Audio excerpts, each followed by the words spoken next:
Véritable success story de la radio Espace Guinée, les Grandes Gueules, détentrices des meilleurs scores radio en Guinée, de la meilleure émission talk show, a donné le créneau horaire du départ au bureau et du retour à la maison, récoltant depuis des années consécutives le titre d'émission la plus écoutée en Guinée, toutes catégories confondues. Un grand total de plus de 5 millions d'auditeurs ont été fidèles au talk show Les GG, diffusé jour après jour sur toutes les stations du réseau Adafo Média de 9h à 10h30, un exploit qui restera longtemps dans les annales de la bande FM en Guinée. Tous les soirs, vous avez accès à cette émission. Merci à vous qui nous regardez du côté de Dakar. Bienvenue, ici c'est maintenant que vous le faites dans la deuxième partie de l'émission. À la une, je le disais tantôt, l'État guinéen passe à la vitesse supérieure. Il est décidé donc à récupérer le site du centre directionnel de Koloma. Depuis hier, sous l'égide du ministère de la Ville et de l'Aménagement du Territoire, les forces de sécurité ont engagé donc une opération de déguerpissement des occupants des lieux. D'autres occupants, cette fois-ci, il le dit Titi, de la zone, l'ambassade des États-Unis sont également dans le viseur des autorités guinéennes. Ces occupants sont aussi sommés de quitter les lieux. Une décision de justice donc a attendu à cet effet le 1er mars prochain. On essaie de comprendre ce matin avec les concernés, monsieur Mamadou Sambasso, un des porte-parole donc du collectif des occupants de Kapororaï, et monsieur Ibrahim Akourouma, ministre de la Ville et de l'Aménagement du Territoire. Vous allez les entendre ce matin dans notre émission Les Grandes Gueules. On va y aller avec quelques réactions des auditeurs sur le 657 39 13 13 avec ces auditeurs qui interviennent, mais aussi sur Twitter. Je ne fais pas confiance à Keboro Kamara. Il fait de la récupération de l'opportunisme partout. C'est Lamarana Yimber, un coordinateur donc de Sikora, qui nous envoie ce message. On est dans le sillage, toujours avec ces auditeurs, par exemple sur le hashtag Espace GG. On a Noumo qui nous écrit: à entendre Modibo, cette quantité saisie n'était pas destinée à la consommation. Je crois qu'il faut mener plus d'enquêtes approfondies pour que la vérité sorte dans cette histoire. C'est la saveur, donc vrai, je sais pas. Allez, merci beaucoup. Voilà, sinon on reste avec cet autre qui nous écrit sur le hashtag Espace GG. C'est vraiment dingue cette histoire, cette affaire de viande pourrie. Rien n'est clair. On dirait un règlement de compte. Aucun intervenant n'est clair dans ses explications, ces foutaises. C'est Luceni Totikaba qui nous envoie ce message. Allez, on va rester dans le sillage avec les auditeurs sur le 657 39 13 13. Le temps pour notre réalisateur d'appeler le ministre Kourouma qui va intervenir dans un instant. On va y aller avec Intime Diaby qui nous écrit sur le 657 39 13 13. Bonjour les Grandes Gueules. Le service du contrôle qualité de la douane doit nous donner des explications par rapport à cette viande pourrie. C'est Intime Diaby qui nous envoie ce message. Il n'y a pas de souci, Abaka. Vous avez écouté le monsieur? Moi je reste sur ce que j'avais dit préalablement. C'est-à-dire que moi ce que je note, c'est que il y avait bel et bien donc de la viande sur laquelle donc il y a du doute de la viande qui est dans un état pas totalement donc propre à la consommation. Donc il y a des spécialistes qui doivent vraiment attester que c'était totalement pourri et dans un état qui n'était pas donc destiné ou impropre à la consommation de l'homme. Moi, ce que je retiens, comment c'est arrivé là-bas, et le commissaire divisionnaire, l'adjoint, en fait, ce responsable adjoint au niveau du crime organisé, au niveau des services spéciaux, a dit en fait, donc il a retenu mon attention, le fait de dire que le conteneur n'était pas sous-scellé. Lorsque M. Modibo avance que la cargaison, le contenu de ce conteneur était destiné à l'incinération et que les autorités au niveau communal et à un niveau un peu plus élevé étaient informées, lorsque cela est établi, si cela est établi, je pense que des efforts devaient être faits. Quand même, on ne peut pas garder ce conteneur pendant 8 mois.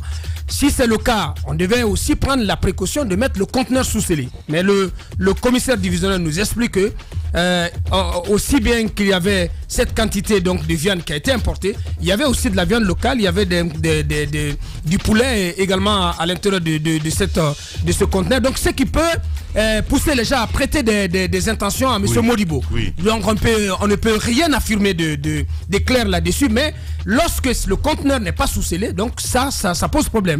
Oui, allez-y mon cher Tamba. Pour commencer, c'est de dire que forcément quelqu'un ment à quelqu'un. Ouais. De tout ce qu'on a écouté depuis ce matin. Vous avez vu le premier de la douane que l'on a écouté qui nous a dit que la marchandise est sortie du port alors qu'elle était encore propre à la consommation.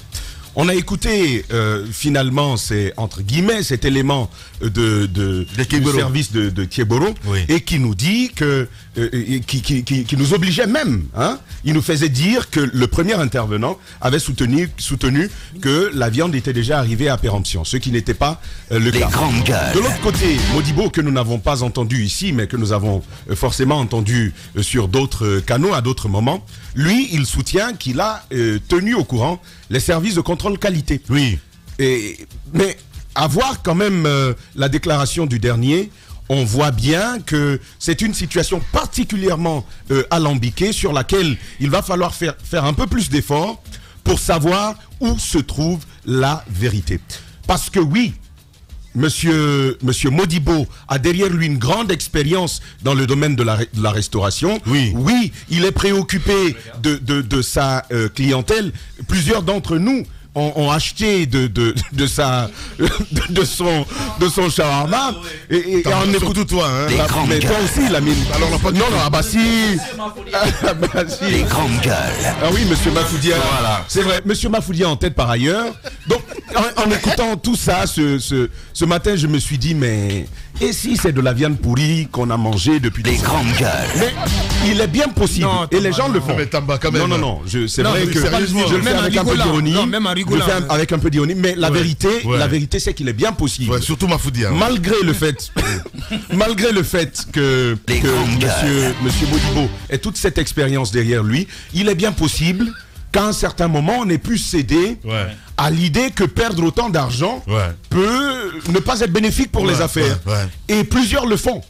Plusieurs le font, je ne parle pas de Modibo particulièrement. Et ça peut même expliquer le retard que la viande aurait pris justement dans le conteneur. Vous prenez une bonne quantité de viande propre à la consommation. Vous mélangez. Vous prenez une toute petite quantité de viande pourrie. Vous mélangez. Et puis voilà, ça passe avec un peu de piment. Ça passe très bien. Et donc je pense que il y a cette possibilité qu'il ne faut pas perdre de vue. Maintenant, l'action de Thieboro. Encore là le problème.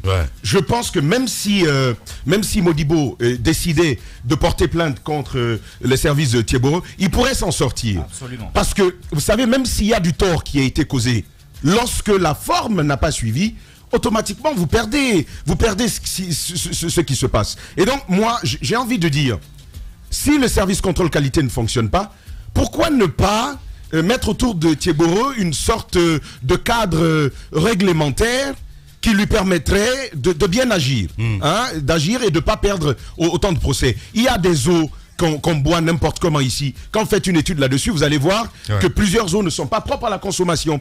Il y a cette histoire de riz avarié, même jusque-là, le monsieur, il veut intervenir, monsieur Nabé, lui qui a surpris à l'intérieur des entrepôts du port autonome de Conakry, des gens prendre du riz pourri et le transvaser dans d'autres sacs propres. Et puis les remettre sur le marché de la consommation, malgré une série d'observations qui avaient déjà été faites.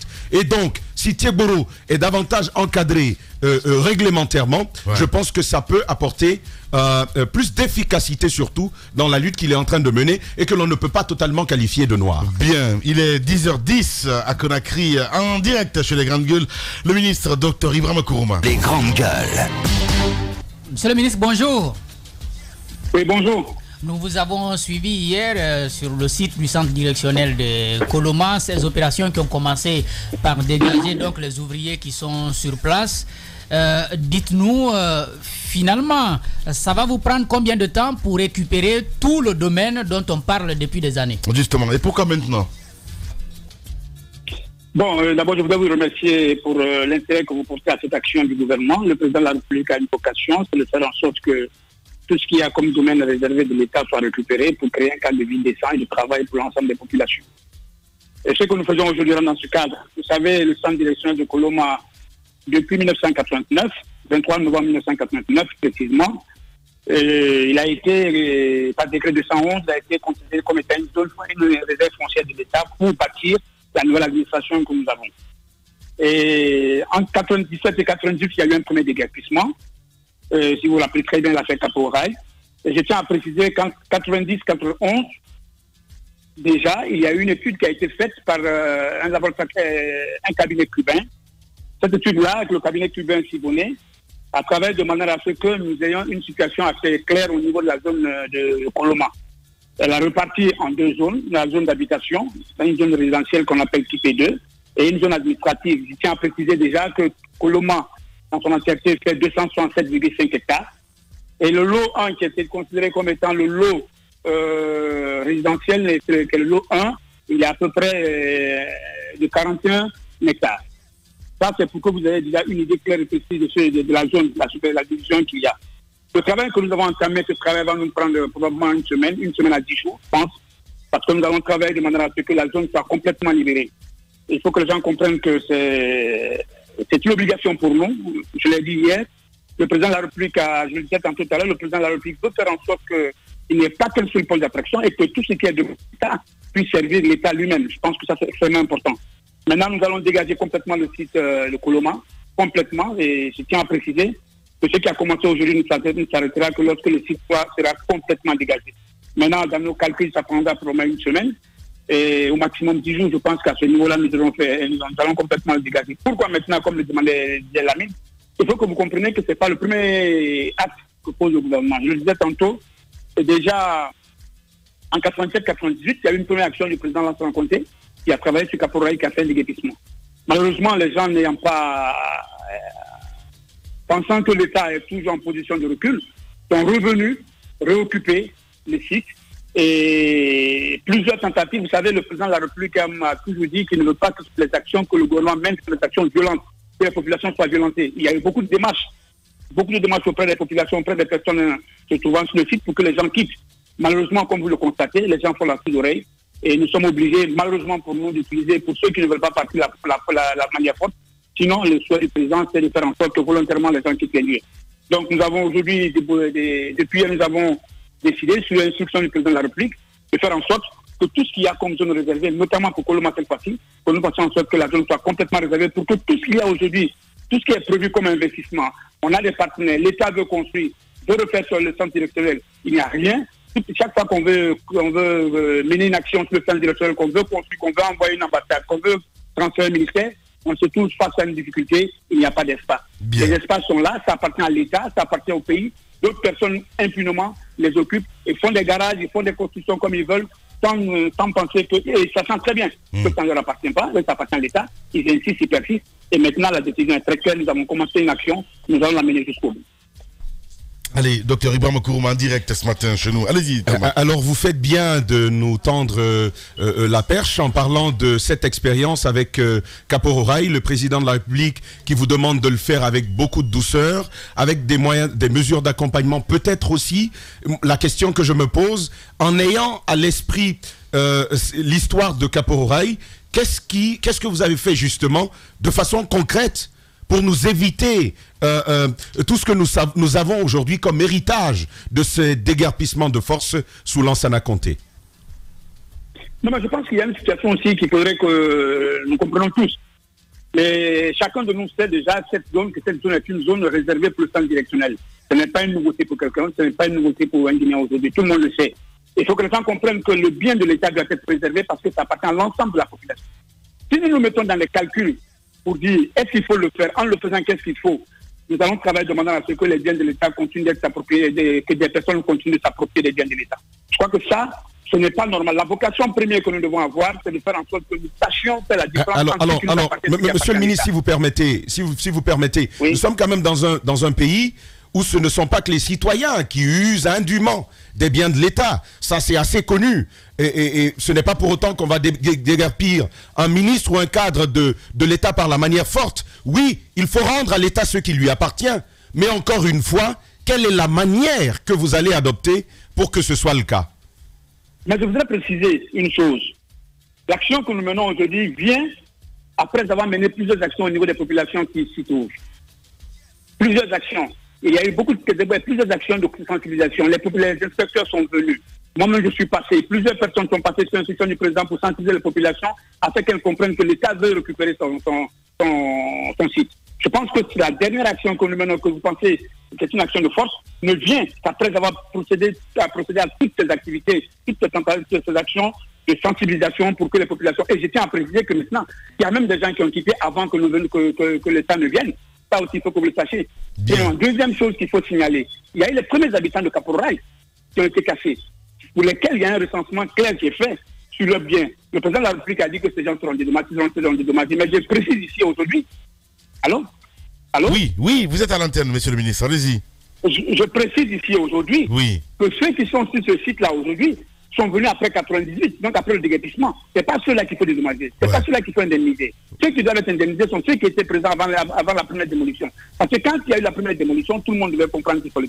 Et les gens ont quitté dans un premier temps, ils sont revenus s'installer, et l'État, comme je le dis, depuis très longtemps, on est en train de venir vivre avec des populations pour les sensibiliser. On a fait des marquages, on a fait des marquages dans les passés. On a fait des marquages pour que les gens comprennent que l'État va récupérer. Mais si nous continuons à dire que nous n'allons pas utiliser, en tout cas, je ne veux pas la manière forte, nous n'allons pas utiliser ce procédé pour pouvoir dégager les gens, on finira par laisser le site de Coloma à d'autres personnes. Et chacun viendra un jour occuper une portion de terre. Allez-y, Mafoudia Baboura. Alors, je veux rester dans ce cadre, justement, quand vous parlez des gens qui ont les terres aujourd'hui. Après, vous mettez en cause, justement, les citoyens. Mais après, c'est au niveau même de l'administration, des cadres de l'administration, qu'on donne les terres à ces citoyens qui payent de l'argent au niveau de l'habitat. Vous parlez des citoyens, mais quelles dispositions vous prenez au niveau des cadres? Parce que vous parlez de la protection des biens de l'État, mais si l'État même ne protège pas ses biens, après pour venir prendre, qu'est-ce que vous faites au niveau des cadres de l'administration?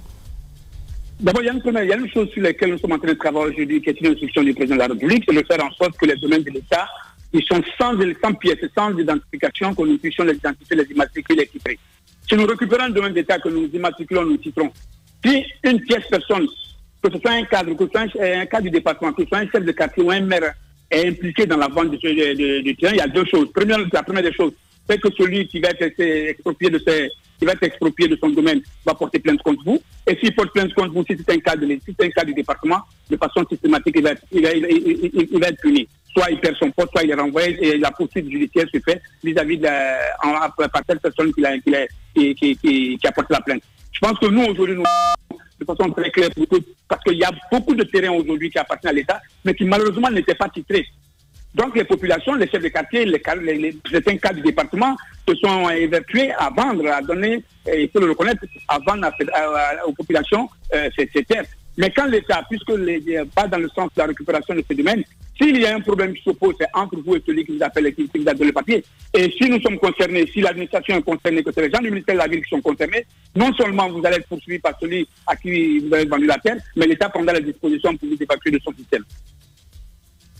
Bien, allez, Abaka Diallo, ce matin. Allez, merci beaucoup en tout cas, monsieur le ministre, et merci d'avoir accepté notre invitation ce matin.